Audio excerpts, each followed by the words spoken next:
Sharonda, girl, you early tonight. Wickham.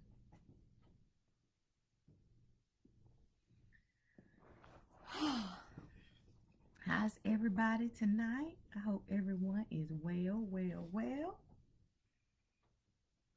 Hey, Denise, how are you? So awesome to see you. Well, kind of see you guys, talk with you. It is a marvelous Monday. Um, my bag say something a little different, but it's a marvelous Monday. And you are all welcome here to a Monday 9 at 9. Yeah, Brandon is in rare form today. Sharonda is hiding from her grandson. Um, Brandon, he is giving her a run for the money. Denise, you Zumba tired. Okay, so you a good tired. You've actually done something. Hey, Karen, how are you? Looking lovely and blue yesterday. You didn't let me know about your necklace, Karen, but we can talk offline about that. Let me know if I missed it.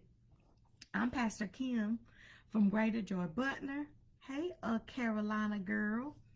I'm the pastor of Greater Joy Butner, but on Monday nights, I do something for my ministry of Pastor K ministry called Monday 9 at 9. And on Monday nights at 9 o'clock, we take just 9 minutes and talk about some real life situations to try to get some straightening.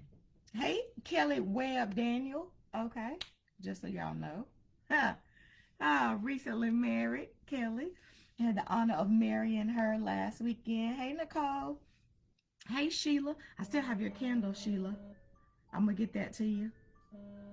What alarm is going off? Oh, it's my alarm because it's 9 o'clock. It's Monday night at 9. Hey, Isonet. Okay. So this is Monday 9 at 9. So for people who have never been to Monday 9 at 9 before, this is a part of a devotional that I'm working on. And as I work through it every week, I share the devotionals that I create. So I'm almost finished with it, and then I'll be ready to send it in for publication. But it's a daily devotional, not your regular devotional. Hey, Elder Latasha. It's a devotional where we deal with real life topics, real life things that we all struggle with, not because we don't love God, not because we aren't good Christians, but simply because the Christian life is hard sometimes. We know the word, we want to apply it, but sometimes it is difficult to do that in every situation. So this Monday 9 at 9, the series we're in is called, thank you, Tawana. The series is called I'm Trying to Stay Saved, but, and I think when I do the front of the book, I'll get on the camera like, front of the book, like I'm trying to stay safe, but okay, so let's go tonight. This one is gonna be a good one tonight, and y'all please talk back to me tonight in the comments. I love it when you guys share your personal experiences because I think people grow when we share and when we're transparent with each other. So this one says, I'm gonna start it off tonight. You see something that somebody is posting on social media, it's ridiculous. You see something that somebody's posting on social media, it's racist. You see something that somebody is posting on social media and they are a part of the kingdom, but it ain't godly. You see somebody posting something on social media and it's a lie. And if you're anything like me, when you see that, you say, I'm trying to stay saved, but I'm dying to respond. That's what we're going to talk about tonight. I'm dying to respond. See, because we all have those situations where we know it's just better if we mind our business. We know that if we comment, it's going to send off a firestorm, or it might be misconstrued, or it might give the wrong message. Anybody else have that problem besides me? When you see it and you like, this right here is just crazy. Like, I need to say something. Like, my opinion is so strong on this, or I just believe this is so wrong, or this is my brother and sister in Christ. Kelly's waving yes. Thank you, Kelly. You my only witness tonight. But you see it and you're like, you know what?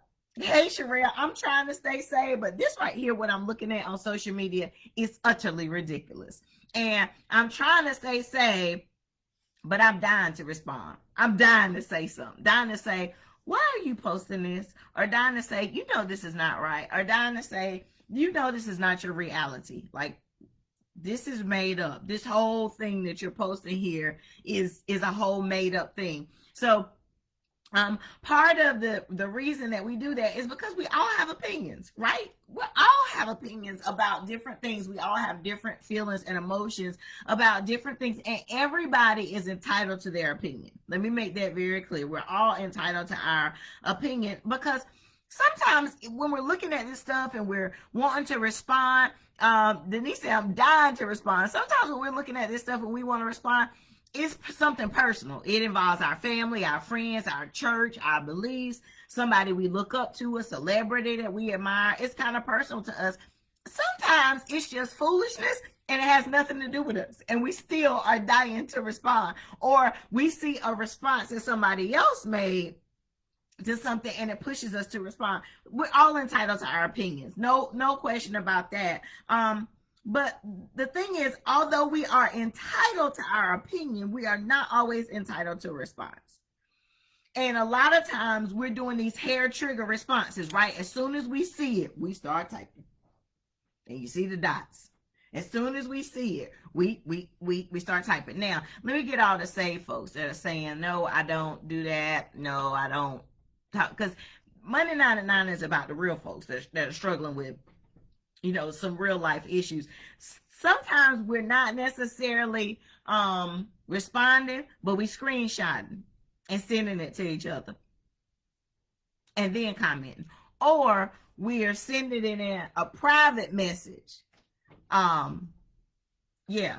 And that's what we do. Oh, I'll do that. Kelly said she types it and erases it. Okay, thank you, Kelly. We start to craft that message, and for whatever reason, we feel like we want to defend, we want to clarify, we want to make things right. And a lot of times we know that if we do that, the person is not going to listen anyway. A lot of times people that are posting foolishness or things that are way right in opinion or left in opinion, they are set in those opinions. And what we say more than likely is not going to make any impact on them. It's only going to continue to fuel the fire. But yet that we have that overwhelming urge, especially those of us who are spiritual. We just feel like we got to say something. I saw a post yesterday and I thought the post was not kingdom representative. I'll say that in my political correctness. And I wanted to say, why would you put this up here as a representative of the kingdom? But then I began to look in the comments. You too, Miss Gloria? Yes. Karen said she is a screenshot queen. Like, always got receipts. I can see that, Karen. But then I saw people going in the comments, and what happened in the comments was the people who were spiritual trying to condemn this person for what they post not being spiritual ended up looking less spiritual. So we got to be we got to learn to be it's not your spiritual duty, Denise. Yeah, we think it's our spiritual duty. Latifah, those emojis you sharing look a little guilty. I ain't saying you're guilty. I'm saying your emojis look guilty. But we got to be careful about interjecting ourselves into conversations that will not further the cause of Christ. The question to ask ourselves before I type this, before I respond to this, before I share this, before I repeat this, will it further the cause of Christ? If it will not further the cause of Christ, then it doesn't matter whether it's spiritual or not, because we then become the issue. And can I say this? A right response does not mean it's a timely response.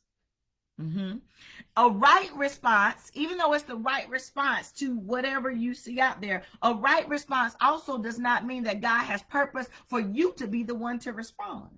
So when I'm getting ready to respond to something, I first got to ask myself, hey, Gabby, did God say for me to respond to this?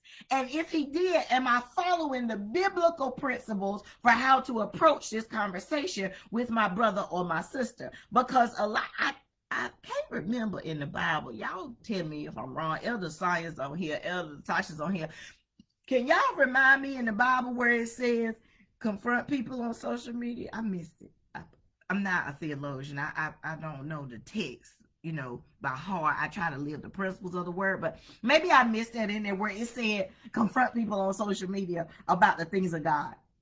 I missed that somewhere. Proverbs 21 and 23. I captured this in the notes. Well, somebody captured in Instagram for me. Proverbs 21:23 says, whoever keeps his mouth and his tongue keeps himself out of trouble. So what does it mean to keep my mouth, to keep my tongue? It means I should guard it. It means I should be careful with it.